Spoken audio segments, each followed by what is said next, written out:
Story number 1. This incident with my mother-in-law happened when my wife went to visit her friend in another city.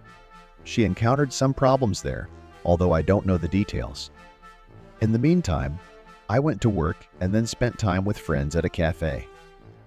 When I got home in a state of mild intoxication, I noticed that the light in the kitchen was on. I was puzzled as to why this was happening until I remembered that my wife had said that her mother would stay for a few days while she was away. I had already entered the house when my mother-in-law appeared from the kitchen and greeted me. "Hello, son-in-law. You seem to be making the most of your time while my daughter is away. Have you already gone out with the girls?" "While your wife is away in bewilderment," I replied, "with what girls?" "I was with some friends at a bar." She remarked, "You don't look very sober." With that, my mother-in-law came out of the kitchen, and my mood soured a bit. I went to the refrigerator, pulled out a bottle of whiskey, and sat down at the table. As I was pouring the drink into a glass, my mother-in-law commented, "Here we go again. I wish I had something to eat." With these words, she went to open the refrigerator, bent down, and began to look for something. The mother-in-law put on her wife's robe, and it was very neat, and everything was visible. At that moment, I was mesmerized by her beauty for a moment. However, the mother-in-law quickly remembered that she was standing in an unusual position for her, leveled herself, and immediately went to the stove to heat up the food. My mind was still reeling from what I had just witnessed, and without thinking, I mouthed, "If you can help me when my wife isn't home, I promise to come home sober and on time." My mother-in-law turned to me and blushing said, "How did you think of such a thing? And besides, your wife is young. Just wait a little bit. You drink today, and tomorrow you will talk differently." Not looking at old women. "You're not old." It just came out of my mouth. In fact, my mother-in-law was only 44 years old, but she looked young and surprisingly beautiful, even younger than her years. As I continued to drink, I stood up and walked over to my mother-in-law. When she turned around, we found ourselves pressed against each other. I gently put my arm around her waist, causing her to whisper my name in confusion. She seemed to like my actions, however. She tried to pull away, but couldn't resist. Suddenly, she collapsed, and I felt her body become as warm as a hot radiator, and sweat broke out on her forehead. It became clear to me what she wanted, and I proceeded to fulfill her desires. She didn't resist anymore, and we began a romantic relationship. I deeply regret betraying my wife. I am at a loss as to what to do next. Please advise me. I have a strong desire to confess everything. However, if I reveal the truth to my wife, she will start divorce proceedings. I cannot explain to her that my actions were done under the influence of alcohol and should not be taken seriously. I am very afraid that my mother-in-law will reveal the truth and my wife will find out about it. No doubt my conscience torments me for cheating on my wife for more than 1 week. But whenever I think back to that day when I had a good time with my mother-in-law, I want to repeat it. My mother-in-law has qualities that my young wife lacks, so I am tempted to do it again. Story number 2. This incident with my mother-in-law happened 2 years after I had tied myself in marriage. I am Joseph, a 28-year-old guy, and my wife Sophia is 3 years younger than me. We met at a party at my friend's house, then dated for a while before getting married.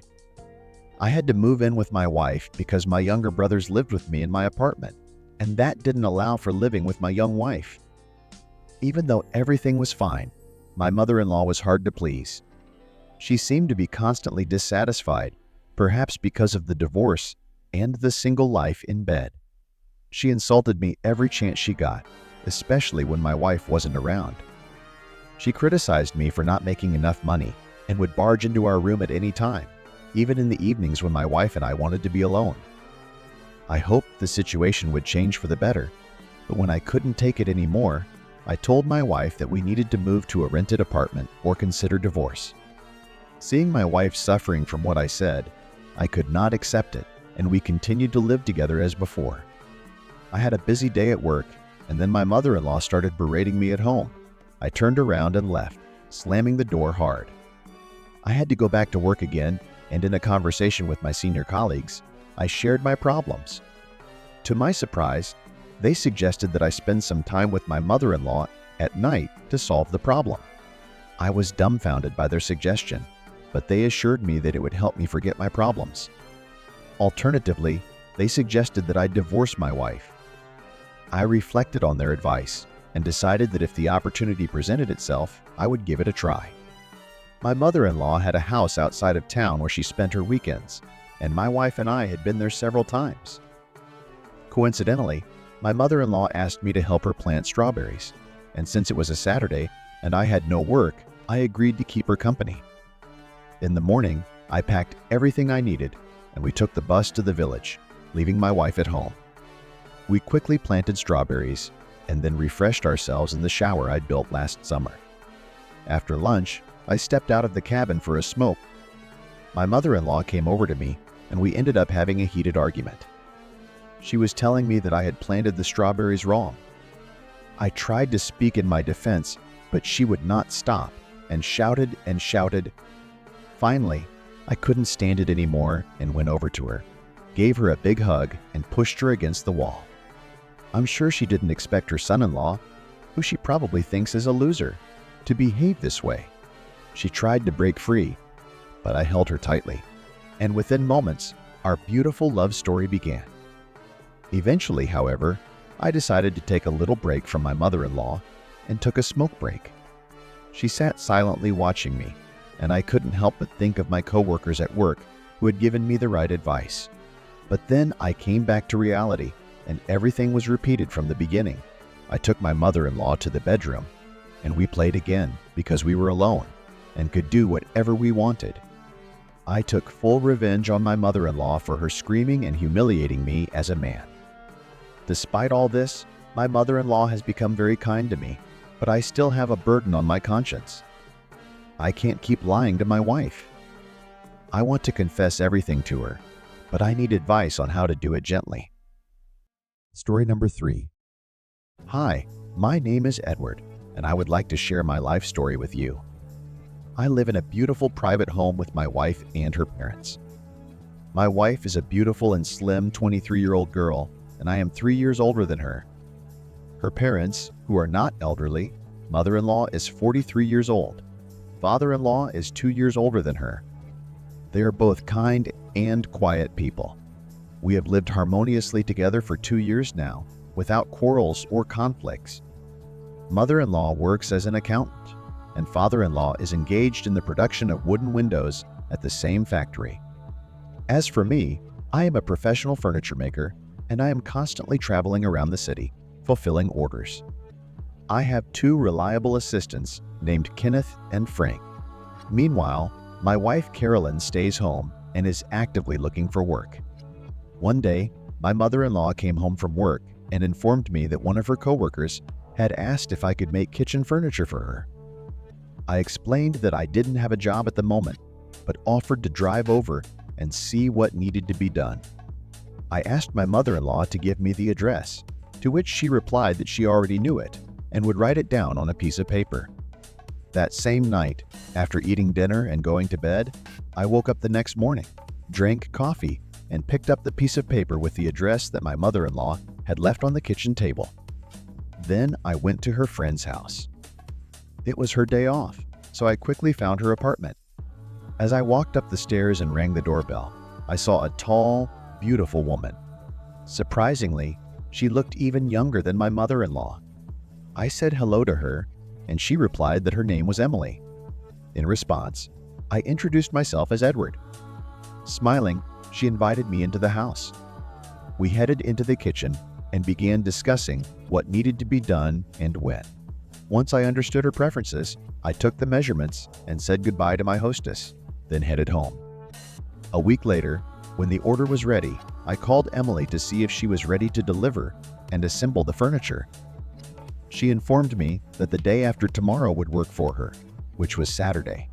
After patiently waiting for Saturday, I asked one of my workers, Kenneth, to help me organize the delivery. We successfully got everything into the apartment, had a cup of coffee with Emily, and set to work in the hallway. While we were busy, the landlady came into the room. After an hour, I needed a rag, so I knocked on the door. To my surprise, the landlady was lying on the couch, watching TV, dressed in a very short dress. When she saw me, she turned off the sound, and I asked if she had any rags. She got up and went to the bathroom, and I followed her. Honestly, there was a lot to admire in the back. I grabbed a rag and went back to work. After about 20 minutes, Kenneth had to leave to meet his wife, who was returning from a business trip. He took the car and drove off, leaving me with a feeling of excruciating thirst. And I was thirsty. So I went into the kitchen, and there I saw Emily. She was wearing that short dress, standing at the stove, cooking something. When she noticed me, she smiled and invited me to sit down at the table to have lunch. I asked for a glass of water, to which she replied with a smile that she would be right back. She walked over to the refrigerator, bent down, and picked up a bottle of water. As she poured the mineral water into my and her glasses, she noticed my straining in my pants and playfully noticed my quick reaction to her short dress and beautiful and shapely legs. I sat there, not knowing what to say in response. She moved closer and asked if we could fix this. Before I knew it, I agreed, and a love story began between us. Soon Kenneth arrived, and we accomplished the task at hand. I began to visit Emily often, as she was lonely. My wife didn't know about it, and I was fine with it, a young wife at home, and an experienced woman like Emily on weekends. Story number 4. I don't know exactly why I decided to register on a dating site. Probably just out of curiosity, as I didn't really want to cheat on my wife. There were easier ways to find someone for an affair, but I found myself drawn to it. I didn't use my photos, so I socialized with girls without any misgivings. However, I soon discovered that I was more interested in older women. I had not noticed this before, as I usually paid attention to younger women. Now, I was only looking for older women. Then something unexpected happened. I came across my mother-in-law's profile. Yes, Olivia had changed her appearance to hide her identity, but I still recognized her. Like me, she didn't use her real name on the site. I understand her reasons, considering her husband is a strict man.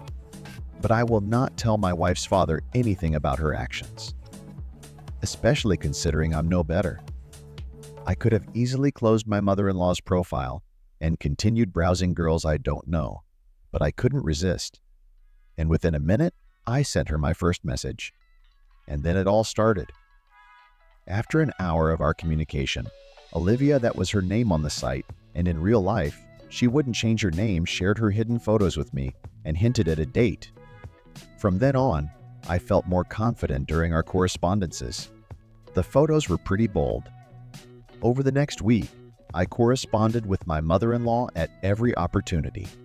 She started sending me more and more pictures, and eventually even suggested we go on a date. I realized this was crazy. I couldn't go on a date wearing a mask. But against all odds, I agreed, hoping for a miracle. After all, Olivia wouldn't dare tell her daughter about our candid conversations and photo exchanges. Eventually, I decided it was time to reveal my true self, no matter what. Nervously sitting at the table, I couldn't help but worry that someone I knew might enter the restaurant.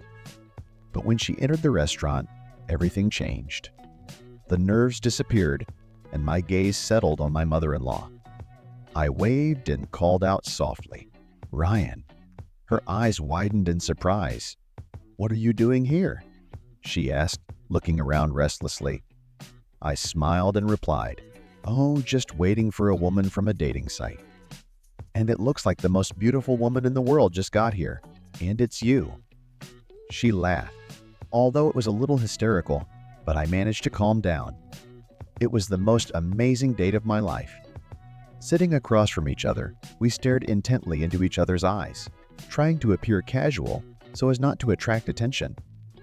Time flew by, and I realized I had to make a move, especially since Olivia's husband had decided that she was out with some old friends and would be back by midnight. I whispered, "What's next?" And she sighed in response, "Let's leave." Fortunately, my wife was on a business trip, so the main concern was to avoid being seen by the nosy neighbors. We hurriedly made our way to my apartment. I couldn't believe this turn of events, but that's life. Unexpected things happen. Upon entering the apartment, my mother-in-law pounced on me, and we ended up on the floor near the bedroom. After a smoke break, it happened again. An acquaintance of mine from a dating site, who turned out to be my favorite mother-in-law, once said that 2 times are better than 1. We can only hope that our neighbors did not see or overhear anything. Thus began our unusual relationship, and it has continued ever since. We meet either at my place or hers, keeping our meetings a secret. Yesterday, my mother-in-law offered to visit her friend, who recently celebrated her 50th birthday. As a special gift, the mother-in-law suggested that only she and I attend the meeting. Her friend, Pamela, expressed interest in considering a threesome vacation scenario. I was looking forward to the evening, as it was a completely new experience for me, and I had a hunch it would be incredibly exciting. This is a once-in-a-lifetime opportunity, and I am grateful to my beloved mother-in-law for such a unique gift.